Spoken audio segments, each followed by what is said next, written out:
Gorgeous people of sustainable stand-up, please welcome our first act of the evening, Ilja.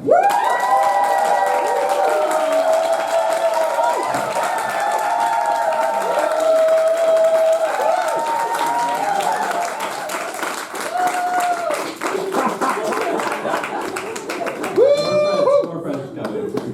Hi, my name is Ilja. I try to make the world a better place through my work as a facilitator with large group, systemically, locally with my neighbors, bringing them together for community dinners, and in small instances, like when I notice that there's food scraps in the biomüll wrapped in a plastic bag, I go, and my intuition tells me that I'm doing enough, that I'm making good decisions, that I'm doing my part, and by extension that we as mankind are on the right trajectory, that we are moving in the right direction. But I'm not sure if that's true. And yeah, sometimes I struggle with that uncertainty. Who else here struggles with that uncertainty about the future? Another contribution I'm trying to make is I love riding my bike everywhere. I love bikes. Who else here loves bikes? Yeah! Oh, bike lovers. 3 things I love about bikes. 1, they are reliable. Even on a day when the U-Bahn is striking, I can get from my work to my boxing training in exactly 8 minutes 43 seconds just to arrive early because my trainer is still stuck in the U-Bahn. And the second thing I love about bikes is they are carbon neutral and they help me stay fit. Check out.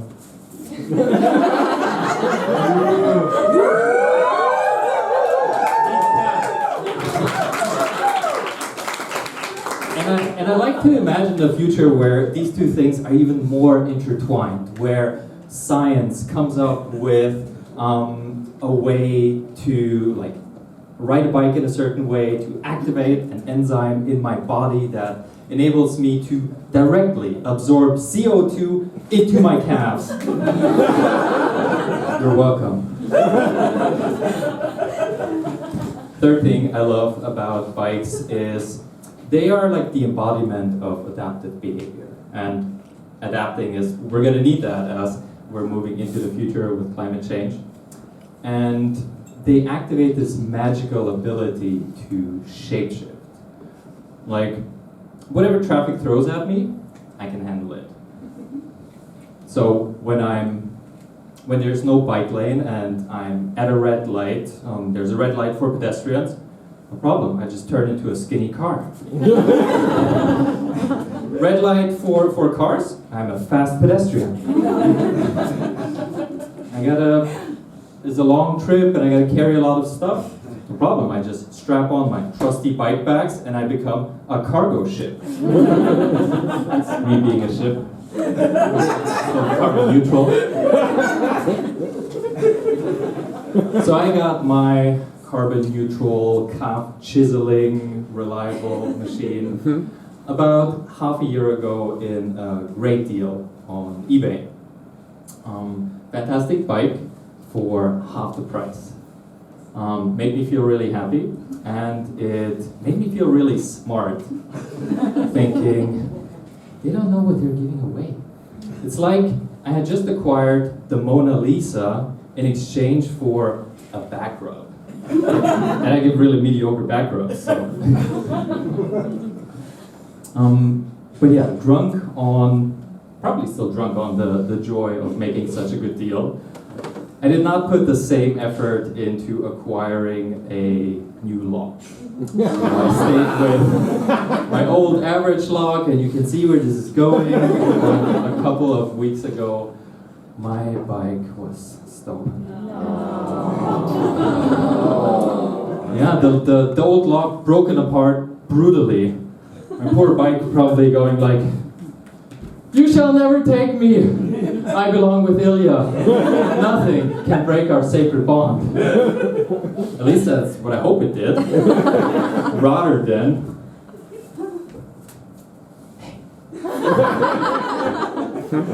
Hey, you. Wanna put your butt on me? All you have to do is break apart this crappy lock. That would be heartbreaking. So as one does in a situation of potential heartbreak, I got a rebound bike. Don't get me wrong, great bike, but it started squeaking a little bit after a while. The saddle isn't as comfy, and it was actually more expensive than my old bike. Yeah, so it didn't feel like a good deal this time. But maybe that's because I'm stuck in this painful uncertainty still. On the one side, imagining my poor bike somewhere locked up, desperately waiting for me to rescue it, probably singing like a sad song about the good times we had together. Just keep on rolling, rolling, rolling, rolling, baby. Another part of me, imagining, like the part that feels cheated, imagining my bike enjoying getting new oil on its chain, somebody else sitting on it, while the bike is saying things like, if he really cared about me, he would have gotten a better lock. And you know, I'm between these two potential realities, not knowing how to feel about it. It's like it's become Schrödinger's bike. It's like, at the same time, big love and traitor. So, yeah, so from that, I wanted to make a better choice. I wanted to get, for my rebound bike, a good lock. And yeah, do my part kind of. But what was still present was this desire to make a good deal. So, so I decided to follow my intuition and got the second most expensive lock, the U-lock. Anybody here have a U-lock? It's safe but clunky. It's like a knight in shining armor. The most expensive and apparently best lock would have been the folded lock, which is safe and mobile apparently, like a knight in shining armor on a skateboard.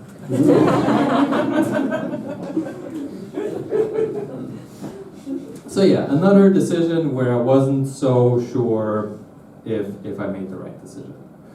But when I told my friends about my trusty old bike getting stolen, something wonderful happened. My friend Marike responded that her bike had been stolen too. That's not the wonderful part yet. And that she had a folded lock as well. Remember? The one that my intuition told me not to get. And she also confirmed that the U-lock is apparently the best lock to get. Where are my U-lock people? We chose wisely, it turns out. And yeah, her bike being stolen weirdly really made me feel better.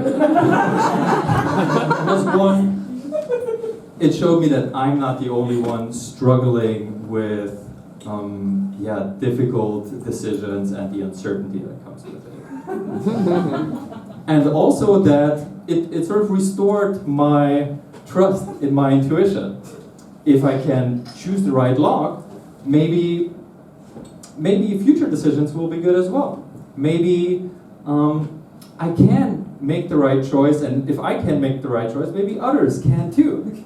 So, yeah. Thank you, Marike. And thank you, Bike Thief. her bike and mine, you're probably the same guy. Just actually going around helping people to learn something about themselves.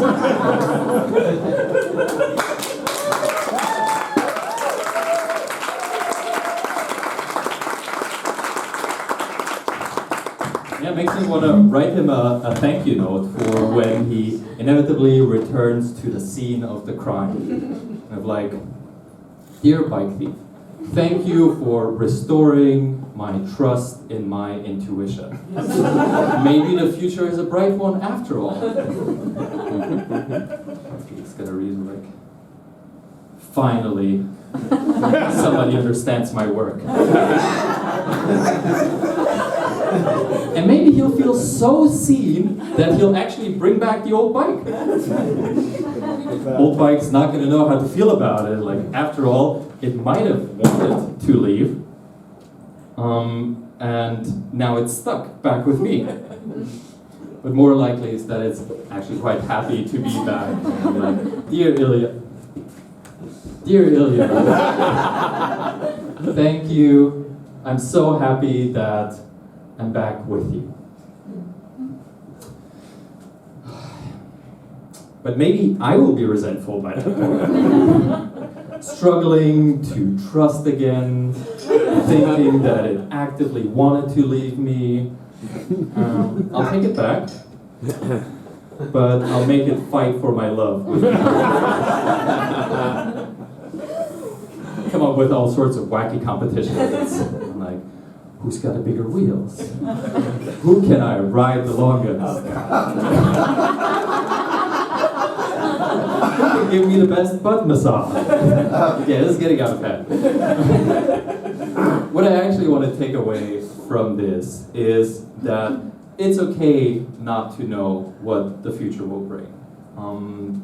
That it's okay not to know if my contribution will be all it should be. Because uncertainty is also, it opens up a space for possibility. And if I can intuitively make the right choice for the right log, maybe mankind can make the right choices as it's going forward into an uncertain future. And who knows, maybe CO2 absorbing cups are going to be the surprising solution. But even if that's unlikely, one thing I firmly believe is that if we can meet each other with kindness, even a bike thief, things might turn out well after all. Thank you.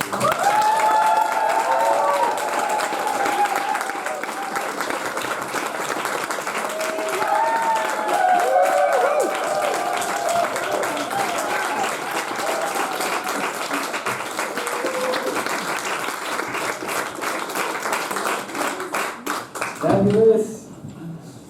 So, if your bike does get stolen, Yes, it does. you got a loving note to write.